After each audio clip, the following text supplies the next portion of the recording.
Hello everyone, welcome back to our channel Web Impact. Today we will be going to understand HTML links.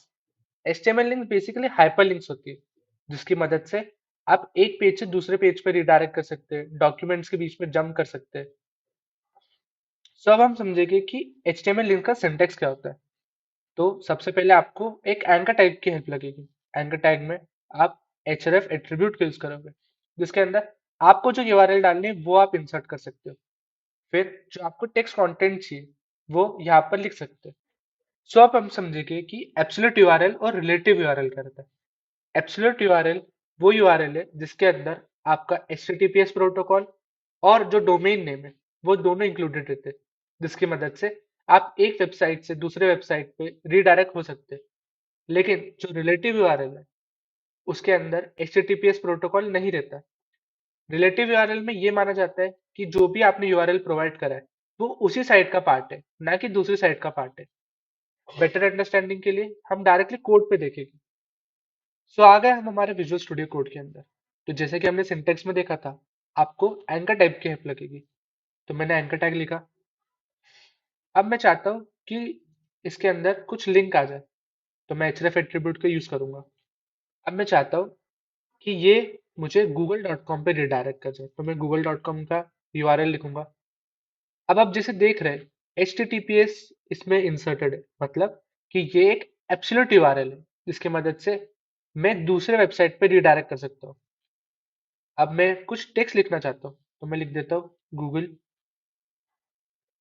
अब मैं देखूंगा कि क्या output आ रहा है इसका। ये रहा हमारा output.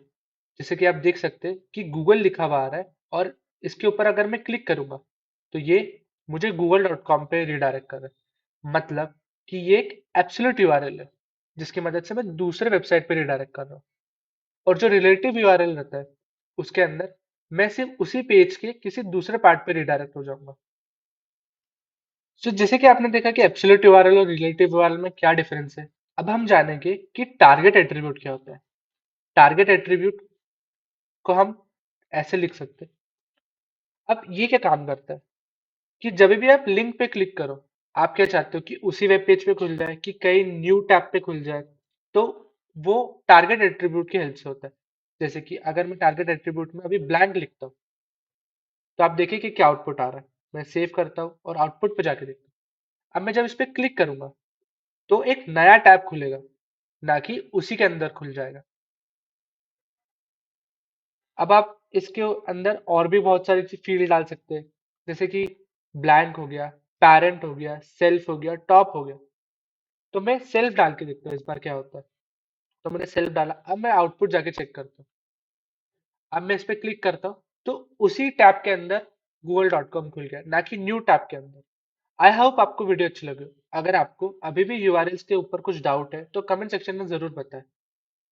Thank you. Keep watching our channel.